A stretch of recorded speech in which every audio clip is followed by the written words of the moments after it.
कि मुस्लिम लीग की स्थापना किस प्रकार से हो रही है, कौन मुस्लिम लीग की स्थापना कर रहा है, कैसे मुस्लिम लीग की स्थापना हुई है। तो मुस्लिम लीग के बारे में मैं बताऊं सबसे पहले, तो बंगाल विभाजन के पश्चात में राष्ट्रीय आंदोलन में सांप्रदायिकता ने जन्म लिया। बंगाल विभाजन के पश्चात राष्ट्रीय आंदोलन में सांप्रदायिकता ने जन्म लिया।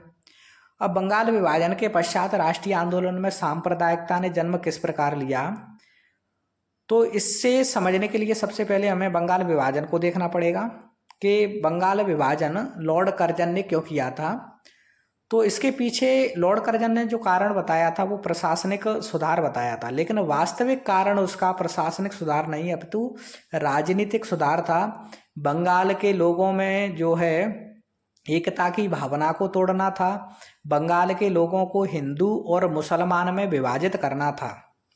ठीक है, तो बंगाल के लोगों को सांप्रदायिकता के आधार पर अर्थात हिंदू और मुसलमानों में बांटना था, जिससे क्या था कि बंगाल में राष्ट्रीय आंदोलन कमजोर होगा। बंगाल में राष्ट्रीय आंदोलन कमजोर क्यों करना चाह रहे हैं, क्योंकि उस समय तक बंगाल राष्ट्रीय आंदोलन का प्रमुख केंद्र था। ठीक है, बंगाल विभाजन के पश्चात बंगाल विभाजन के पश्चात क्या होता है कि राष्ट्रीय आंदोलन में सांप्रदायिकता ने जन्म लिया। ठीक है, तो इस दौरान क्या होगा कि पूर्वी बंगाल के प्रतिनिधियों ने बंगाल विभाजन का समर्थन किया है, बंगाल विभाजन का समर्थन किया है। अब पूर्वी बंगाल के लोग बंगाल विभाजन का समर्थन क्यों कर रहे हैं? अब ऐसा नहीं कि पूरे ही लोग कर रहे हैं, कुछ लोग जो है बंगाल विभाजन का जो है समर्थन कर रहे हैं और स्वदेशी और बहिष्कार आंदोलन का विरोध कर रहे हैं। ठीक है, अब इनका उद्देश्य क्या है? ये तो भारत के लोग हैं। उस समय जो है बंगाल मतलब पूर्वी बंगाल है, जो जिसे वर्तमान में बांग्लादेश के नाम से जाना जाता है, वो तो भारत के लोग हैं। लेकिन ऐसा क्यों करें? तो उनका उद्देश्य है कि मुसलमानों को राजनीतिक प्रतिनिधित्व, सैनिक और प्रशासनिक जो है सेवा में नियुक्त किया जाए। इसके लिए जो है वो 1 अक्टूबर 1906 को आगा खां के नेतृत्व में एक शिष्टमंडल शिमला में तत्कालीन वायसराय लॉर्ड मिंटो से जाकर मिलता है। ठीक है, कब मिलता है? 1 अक्टूबर 1906 को। किसके नेतृत्व में? तो आगा खां के नेतृत्व में मुसलमानों का एक शिष्टमंडल शिमला जाता है और वहां तत्कालीन वायसराय लॉर्ड मिंटो से जाकर मिलता है। ठीक है, तो लॉर्ड मिंटो ने उन्हें आश्वासन दिया है कि हम तुम्हें राजनीतिक प्रतिनिधित्व, सैनिक और प्रशासनिक सेवाओं में जो है नियुक्ति दिलाएंगे। ठीक है, तो अंग्रेजों ने जो है उन्हें मोटिवेशन दिया, प्रेरणा दी कि हम तुम्हें जो है राजनीतिक प्रतिनिधित्व दिलाएंगे, सैनिक और प्रशासनिक सेवाओं में नियुक्ति दिलाएंगे। तो ब्रिटिशों की प्रेरणा से जो है बंगाल के नवाब सलीमुल्लाह खान ने 30 दिसंबर 1906 को ढाका में मुस्लिम लीग की स्थापना की। ठीक है, किसने? तो सलीमुल्लाह खान ने ढाका में 30 दिसंबर 1906 को मुस्लिम लीग की स्थापना की। तो अगर आपसे पूछा जाए कि मुस्लिम लीग का संस्थापक कौन है, तो मुस्लिम लीग का संस्थापक है सलीमुल्लाह खान।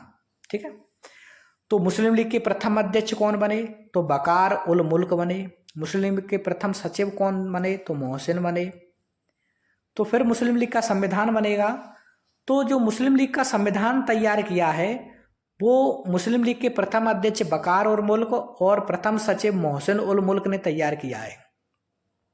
ठीक है, अब जो मुस्लिम लीग का प्रथम अधिवेशन हुआ वो 1906 में कलकत्ता में हुआ था, जिसमें मुस्लिम लीग ने बंगाल विभाजन का समर्थन किया है और स्वदेशी और बहिष्कार आंदोलन का विरोध किया है। ठीक है, ऐसा क्यों कर रहे हैं? इसका कारण मैं पहले ही बता चुका हूं कि मुसलमान चाहते हैं कि हमें, माने अंग्रेजों से मांग कर रहे हैं कि हमें राजनीतिक प्रतिनिधित्व और सैनिक और प्रशासनिक सेवा में नियुक्ति दी जाए।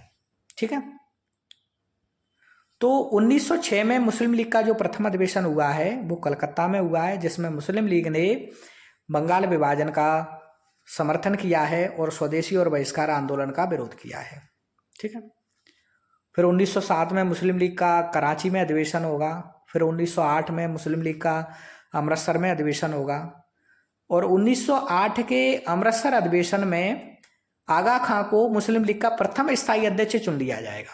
ठीक है, तो अगर आपसे ऐसा पूछा जाए कि मुस्लिम लीग का प्रथम स्थायी अध्यक्ष कौन था, तो आगा खां था। ठीक है, जो 1908 में मुस्लिम लीग का अमृतसर अधिवेशन हुआ है, उसमें मुस्लिम लीग ने पृथक निर्वाचन मंडल की मांग की।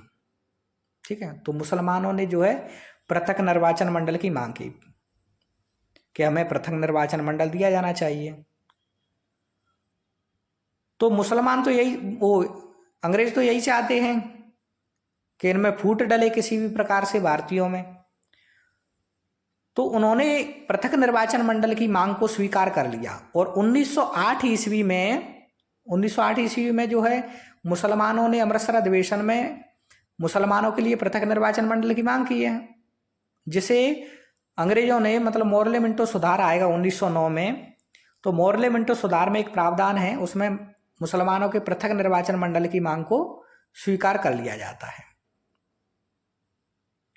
यही पृथक निर्वाचन मंडल की जो मांग है वो कालांतर में भारत विभाजन का कारण बनेगी दोस्तों।